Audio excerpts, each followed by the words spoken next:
subscribe. Tariq Radio. Like and subscribe. You go. You know what's interesting? That reminded me. There's a sister. I forgot what her name. I forgot what her name. I forgot what the sister's name is. But she worked for FEMA. Did y'all hear about this story? There's a sister who worked for FEMA, and she ended up getting fired. And well, the right wingers were really up in arms over her. She um she sent out a mass text memo to some of her employees to some of the instructions to go into some of the hurricane damaged areas. I think this was in Florida, and um it was like, be safe, don't go by yourself, avoid houses with Trump signs, and there was a couple other things, have a towel with you. And boy, they had a field day with that. She said that this is a woman who works for FEMA. The narrative was like, well, she was targeting um people for not giving she was targeting people to not give them the resources they needed during the hurricane because of their political views. So that's the narrative, which could be, but in a bigger context, and again, I'm just being neutral, I'm not caping for the woman or caping for anybody. It could be a situation where the woman was basically trying to keep some of the employees safe, because I'm hearing that narrative too. Again, I don't know the particulars of it, but it sounds like from some other sources that during the hurricane at that time, there were some MAGA folks who were threatening some FEMA workers. So I guess, just to play the devil's advocate, that she could have been warning people like, hey, if you go to one of those MAGA houses, it might be a little dangerous because they've been threatening us. So just be careful. It might be that. Again, I'm not, I just try to be neutral, um, to just to put everything in the right context. But nevertheless, they still fired the woman. And the right wing has had a field day with that story, because there's been situations where certain people in suburban and rural areas, even in the dominant white society, they have not been able to get the resources they needed from some of these natural disasters, partially because a lot of that FEMA money was being tapped into by some of the migrants that they tried to deny that was happening, but that was happening. They were tapping into some of that FEMA money, and that was going to non-citizens. And when citizens had a real disaster, some of them couldn't get those resources. So I'm not with that either. I'm not with that either. If you are a citizen, and if you've been here for a significant time, and then there's tax dollars that needs to help you and assist you, you should be able to get those. You know. Okay, let me get a couple of more, because we are in here deep and heavy tonight. Let's get Kanye. Was disrespectful. That's not disrespectful. Hop on, brother. Tariq, can you hear me? I can hear you. What's up, brother?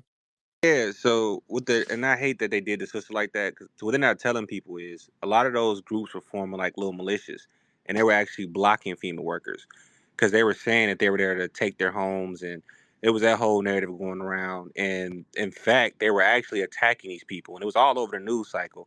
But the Dems kind of mad that they lost the election, so they're not gonna put the other narrative out there. So yeah, no, that sister was telling them to be cautious. That's what actually happened. That's what I thought. That's what I was thinking. Yeah, that's exactly what I thought. Okay, I'm glad you brought better context to it. Thank you.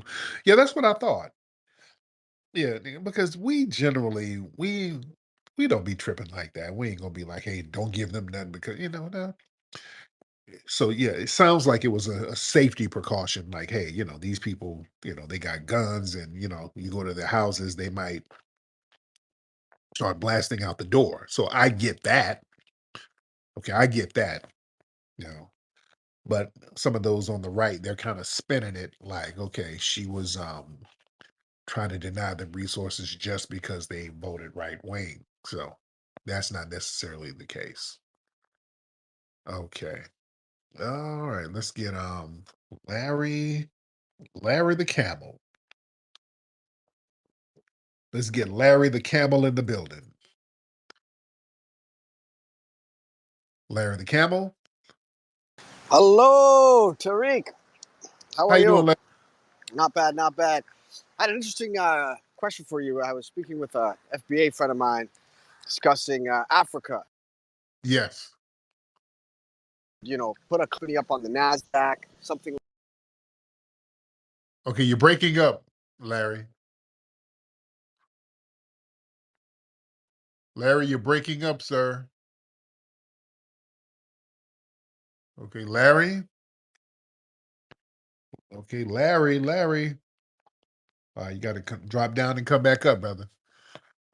Yeah, your phone got a little janky. It's all right. We get you back up in a minute, but yeah, your phone got a little janky and I couldn't hear you. Okay, let's get Jay Kai in the building. Let's get Jay Kai in the building. What's going on, Jay Kai?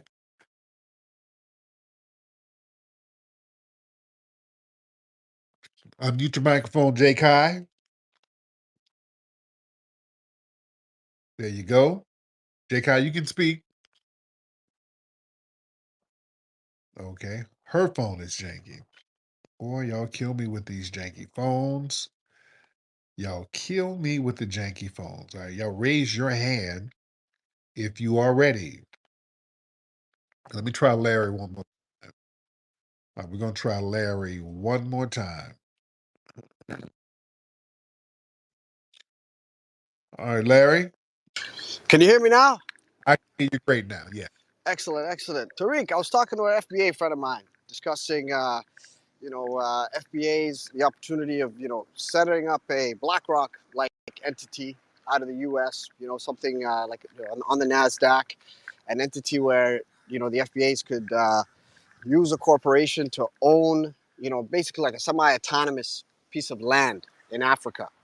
Not to necessarily go back to Africa, but to have, an economic footprint in the continent, being that FBAs, I would say, control about, if you take the total GDP of African Americans in America, it's about a G8 economy.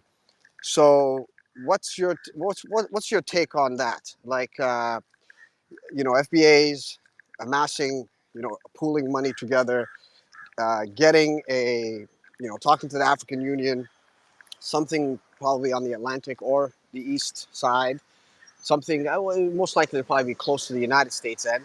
But yeah, nice piece of land, make a Dubai or some sort, all of your talents in pooling into Africa and then using that for influence across the continent. What's your take on that? No, now we got to do what we need to do over here. We got to get it together because if we did that, it'd just be a big finesse. They'll be over there finessing it, and you already got people that's kind of doing stuff like that already. So that's cool. You do have people doing it a certain way over there, but if we were doing it in mass, I think there would be a big finesse. It would be a big finesse over there. Um, and it just really depends. There has to be a trust factor there. We would have to know, we would have to build a working relationship with certain people and deal with them for a long period of time just to see the trustworthiness of them. Because you got a lot of folks who be finessing. I know brothers and sisters go over there and get the crap finessed out of them. And we're building what we need to build over here right now. We're getting our joints popping over here. And again, the African Union, they've never, they haven't really given us that olive branch yet. So it is what it is. It is what it is. All right, let's get Lucky Sunday. Lucky Sunday. What's going on, Lucky Sunday? Where you at, Lucky Sunday? All right. Let me get uh, raise your hand. Y'all raise your hand if you're ready. Because we gotta let's get I got time today. Let's get I got time. I got time. I got time. Where you at, brother? My bad, my bad. What's up, Tariq? I'm good, man. How are you, sir? It's cool, doing good. This I got time today, but Dame from Washington D.C. And I got like two questions, right? Two questions, kind of comment, right?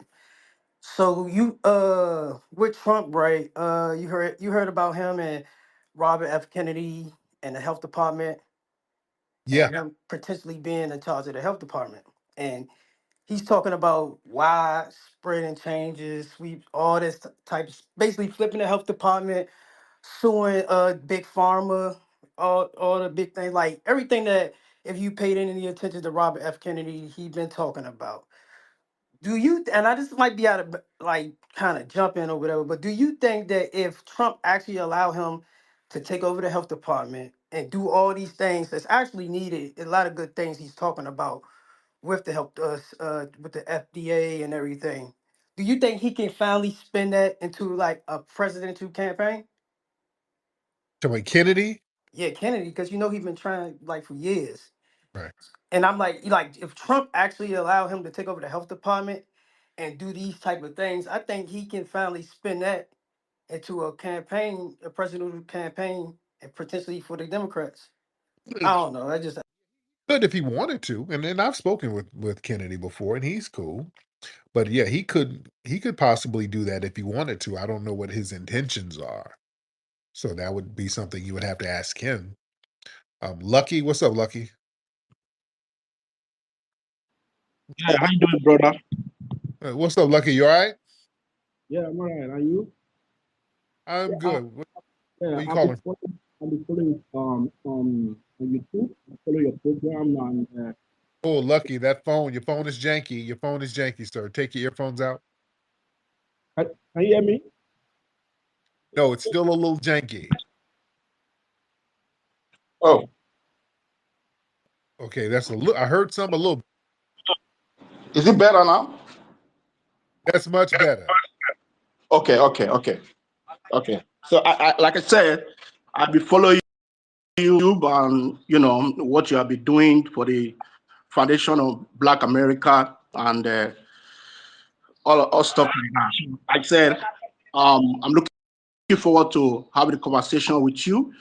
I live in Africa. I'm an Africa. So I said, I understand the frustration and what our ancestors passed through. So, but at the same time, I do agree with you. That you said there is kind of sabotage between the black community. But I also think the way you are preaching, like you try to separate the black American from Africa. And I said, don't you think that the white supremacy, they're also happy for that because they feel you are doing kind of separation between the black people, the black race. That's what I wanted to ask you. Don't you think that the white supremacy, they're also happy because that's what they want when they see that the black people are divided. No, no, So no, they're kind of very happy for that. no. What the white supremacy? Hold on. Wait, wait. That's a lot. You better more part Africa. Lucky. Hello? Yeah, lucky. So much going. Yeah. He must be in an Oh, internet. Let me mute you, brother. Yeah, let me mute you for a second. There's a lot going on in the back. They about to have an Uber race. It's a bunch of Uber drivers about to race. Good Lord. But listen, Lucky, you said, well, the white man want us divided. No, the white man doesn't. The white man wants the tether class right here on top of us. That's what the white man wants. The white man wants tethers all on top of us. They want a lot of non-FBAs in our mix so that they can undermine us. So the opposite is true. They don't want division. They don't want us to divide from um, some of these non-FBAs. They don't want us to divide from them. No, no, no. They want people to come in so they can come in and undermine us. Let's be clear. We ain't really building nothing together. So What is there to divide? We're not building anything. It's not in Africa. Very few. It's a handful. There's a handful of black folks over there from the FBA community, and it's a handful. But generally, we're not. It's been a one-sided Pan-Africanism. The Pan-Africanism is one side, and we're the only ones doing the heavy lifting. You don't have people from the diaspora really reaching out or building anything with us. So, what is there to divide? It is not our job to let people come over here and just leech off of us and latch on to us, and we carry the water for everybody. We should divide from that. Things have to be reciprocal at this point. We're making sure everything is reciprocal. That's it. Everything has to be reciprocal. All of this one-sided Pan-Africanism, we're just not doing that. All right, let's get common man.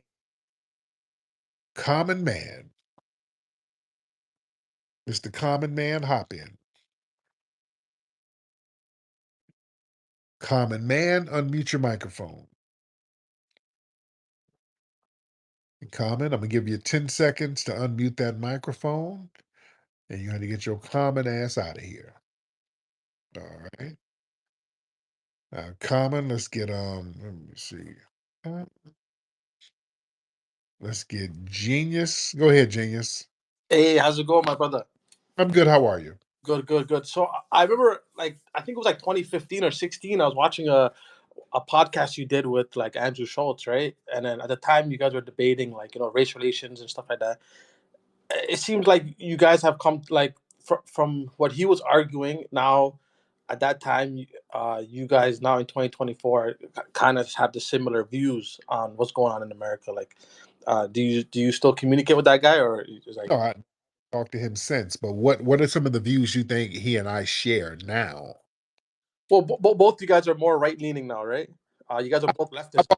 I've always been conservative. I've always been conservative. Always. Even when I voted Democrat, I had conservative values. But go ahead. Yeah, no, I didn't know that. I thought you were more like democratic views and stuff. But I just want to see, like, has your views changed since then? It's been like 9 years, So like, are you has it developed? Now, if I was wrong about something, I would change. But yeah, what did I say that was incorrect in that interview? Everything I said was factually correct. No, in that interview, you were more so like saying that there was like a systematic like oppression going on Right.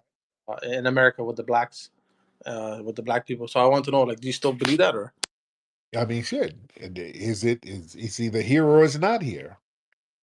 When did it go away? When did systematic white supremacy, anti-black racism, when did it go away?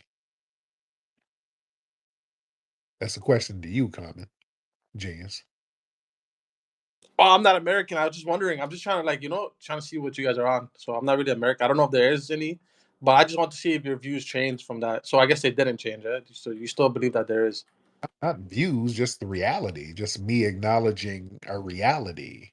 Systematic racism is not a view, that's a reality. It exists right now. It affects the lives of millions of people. And millions of people are not lying about the effect that it has. It's still here. Now, you said you're not American. Where you from? Canada? Yes, sir. Okay, okay. And have you been down here to America before? Yeah, yeah. I lived in the States for a little bit. I went to school there. Okay. And you're Somalian, right? Yes, sir. Yes, sir. Okay. Well, why'd you pause with that? More so just to let you know, I've been watching you for a long time. I'm actually a pretty good fan of yours. I'm not against anything that you're saying. I just want to know if your views have changed since then. No, everything I said was true. So yeah, I don't change the truth. The truth is the truth. So it's not about my views, it's about the truth. The truth has still remained. We're still under a system of white supremacy, unless there's another system that has replaced it. And I've not seen a system that has replaced white supremacy yet. We're still up under it. Right? Oh, he bounced. Yeah, we're still under systematic white supremacy now. That's I don't do the denial thing. I don't play that. But you start trying to deny that, no. I'm very aware of it. And you better be aware of it too, black folks. You better know what you're getting into when you get out here interacting with folks, because that's the problem. Let me tell you something. It's very dangerous to play the game of, well, you don't know what racism is. Ain't no racism. You lose your damn life dealing with these race soldiers going out here. And when they catch you behind enemy lines and black folks want to get out here and argue with these folks, giving them the green light to take you out, don't do that. Don't sit up and let these folks take you out because you don't understand racism and you want to, hey, pull me over. Hell no. I ain't about to get out no damn car. When you do that, that's a Negro who don't know about racism. When you hear that, you're dealing with people they have no clue about how racism works. Hell no, I ain't about to put my hand behind my back. I ain't do nothing. Oh, okay. Well, you just did. You just resisted. And that's a crime. Hell no. Hell yeah. How? Huh? It's not a game out here. It is real. All right, but anyway, y'all got me in here heavy. We almost got 1,500 people in here. Listen, let me get up out of here because I'm going to be on here all night. But listen, go to my YouTube channel, Tariq Radio. Subscribe to that YouTube channel, ladies and gentlemen, Tariq Radio. Go to rootworkstyle.com to get the Rootwork deodorant, rootworkstyle.com.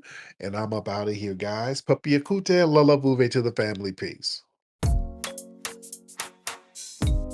Hi, I'm Mateo. Do you want to learn about Hidden Heroes?